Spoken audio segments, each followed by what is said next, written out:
카톡 내용이 너무 적나라한 거예요. 근데 부인한테 바람피는 거 아니냐? 그런데 부인이 이혼 소송은 가능하겠지만 상간녀 소송은 어려울 것 같고. 안녕하세요. 네. 제 옆에는 우리 신세계로의 최영비 변호사 함께하고 있습니다. 안녕하세요. 최영비 변호사입니다. 최근 연예인 황정은이 인스타에 남편 사진과 함께 바람핀 정황을 댓글에 올렸는데 처벌이 되나요? 근데 명예훼손이 될 수는 있는 거죠.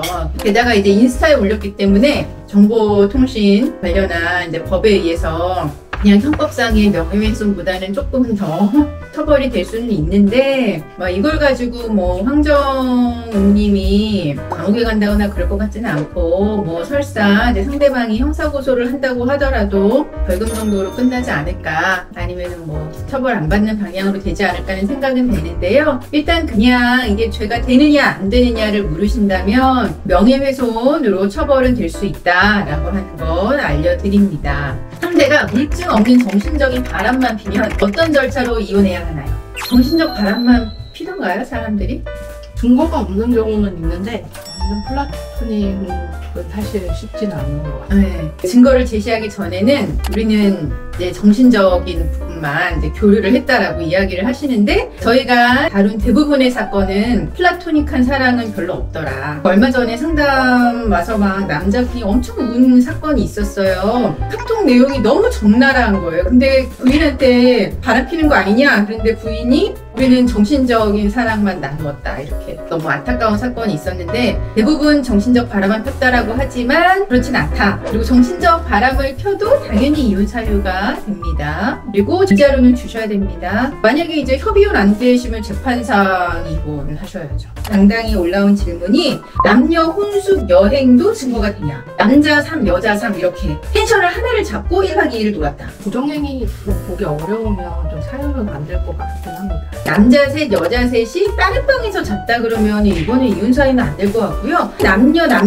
다른 방에 세 방에서 이렇게 잤다, 그러면 이거는 이혼 사유가 되는 거죠. 표현을 혼숙 여행이라고 하셨는데 이게 혼숙을 했는지가 중요할 것 같습니다. 네, 다만 이제 상대방 배우자한테 이거를 다른 남자랑 같이 간다, 아니면 다른 여자랑 같이 간다, 이거를 숨기고 한 부분은 상당히 부부지간에 분쟁의 씨앗이 되긴 하겠네요. 그건 너무 싫고.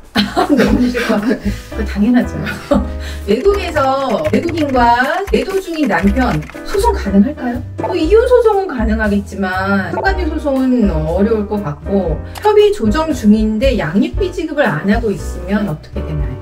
근데 그냥 협의 이혼을 하실 생각이면 협의하실 때 그 부분을 좀 포함해서 저양육비를 좀 달라고 해보시든지 해야 될 것 같아요. 만약에 이제 협의가 안 돼서 재판까지 가게 된다라고 하면은, 계속 외국에서 외국 여자랑 있으면서 양육비 안 준다고 하면은 장래 양육비 매월 안 주지 않겠습니까? 그러면은 남편 재산이 한국에 있다라고 하면 확보하는 방향으로 장래 양육비 담보 제공 명령이라든가 이런 방식 한번 고민해 보시는 게 좋을 것 같긴 합니다.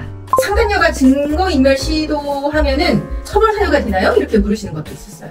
일단은 상간소송이라는 게 민사소송이고, 그렇죠. 네.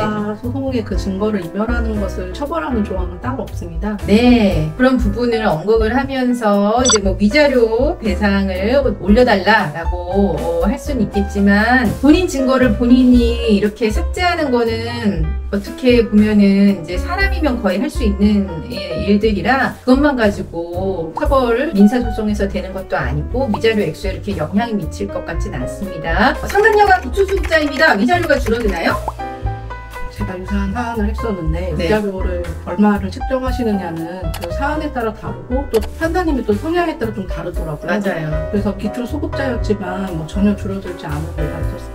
네. 기초수급자인지 여부하고는 이제 상관은 없이 위자료는 정해집니다. 직접 쓴 일기나 다이어리도 증거가 되나요? 이걸 물으셨어요. 저는 그런 거를 많이 써놓으라고 말씀드리거든요. 네, 그리고 네. 쓸 때도 모바일이나 이런 거를 통해서 네. 날짜가 좀 나오게끔 저장해 놓으라고 말씀을 드려요. 증거가 없는 것보다는 있는 게 훨씬 좋기 때문에 최대한 그런 식으로라도 증거 만들어서 내는 게 좋습니다. 일기도 증거가 됩니다. 자세한 내용 이제 적어주시는 거는 좋고요. 일기 한번 확보해 보시기 바랍니다. 신우이가 본인 쓴 돈 못 갚아서 차까지 들어간 상황에서 올케한테 갚으라 해도 이혼 사유가 되나요? 이거는 근데 금액이 어느 정도 되는지, 그죠?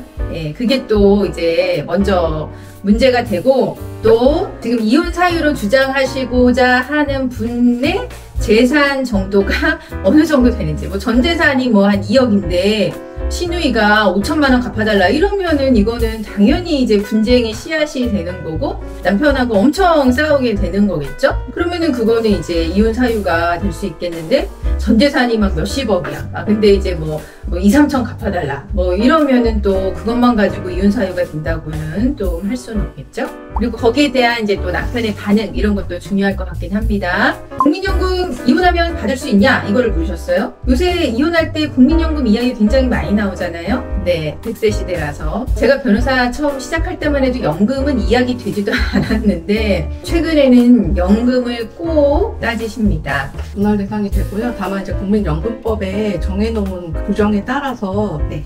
어떤 일정한 요건이 되면은 나중에 그 분할 수급을 받으실 수 그쵸. 있게 되고요. 그 요건이 되지 않는다면은 뭐 경우에 따라서는 분할 소건이 없으니까 현재 국민연금 적립액이 얼마인지를 보고 그 적립액을 대산으로 삼아서 나눠 갖는 경우도 있어요. 보통은 결혼한 지 5년 이상이 지나야 되고 혼인 기간 중에 이제 납입분에 대해서 이제 거의 반반 분할되시는데 다만 그 비율을 조정하시려면 합의가 되거나 이제 판결문은 있어야지 됩니다. 잦은 실행 모임도 이혼 사유로 가능한가요? 얼마나 작길래. 일주일에 한 번. 시댁 모임이 잦다는 거가 아니라 그거 강요로 이루어졌다거나 갈 때마다 좀 부당한 대우를 받는다거나 뭐 다른 사유들이 좀 더 보충돼야 되지 않을까 싶습니다. 남자분들 입장에서는 또 잦은 친정 모임 이거를 다 조금 부담스럽게 생각하시는 것 같기는 합니다. 특히 이게 육아랑 맞물리면은 이제 어쩔 수 없는 경우가 있긴 한데 단지 이렇게 잦은 시댁 모임이 있다는 것만으로는 재판상 이혼 사유는 쉽지 않다는 거는 이제 알려드렸고요. 반대로 결혼하고 한 번도 시댁 방문을 하지 않아도 이혼 사유가 되나요? 이거 사실은 굉장히 많이 나오는 이야기긴 해요. 결혼하고 이제 시댁에 거의 안 갔다. 아니면은 뭐 애를 낳았는데 애를 데리고 거의 가지 않는다. 또 이제 여자분들 입장에서는 결혼하고 친정에 거의 안 간다. 가본 적이 없다. 맨날 시댁 식구들만 모인다. 이거 당연히 상대방 입장에서는 엄청 싫어하죠. 또 당연하지 않겠습니까? 근데 이게 과연 이혼 사유가 되느냐? 시댁 방문을 왜 안 했는지를 좀 봐야 될 것 같은데 네. 또 아무 뭐 특별한 이유 없이 그냥 시댁 가는 것을 거부하고 뭐 네. 자녀를 뭐 보여주지도 않는다든지 해서 그로 인해 불화가 또 발생을 했다면 그냥 유책 사유가 될 수도 있을 것 같습니다. 네, 유책 사유 아니면 파탄 사유로 돼서 이제 이혼은 하실 수는 있겠죠. 시어머니의 간섭으로 부부싸움의 농도가 심해지고 있어요. 이혼 가능할까요? 저는 이혼 사유가 된다고 생각하는데 이게 이제 좀 입증을 하시기가 쉽지가 않을 테니까 네. 증거자료를 잘 보셔야 될 것 같아요. 네, 좋은 시어머니도 많으신데요. 대단한 시어머니도 정말 많습니다. 그죠? 무릎 꿇고 막 3시간씩 이야기 들으라고 하는 시어머니, 그죠? 그리고 이제 반찬 뭐 이런 거 놓을 때 이런 반찬은 이런 그릇에 막 이런 것까지 막 정해주는 청소할 때는 이런 방법으로 막 그런 시어머니가 있기도 했죠. 최영기 변호사 오늘 라방 어땠나요? 너무 즐겁고 근데 여전히 떨리고 여전히 떨리고? 네, 긴장되는 그래요? 아이고 그렇군요. 다음 주에 같은 시간에 찾아뵙겠습니다. 여러분, 네, 저희는 인사드릴게요.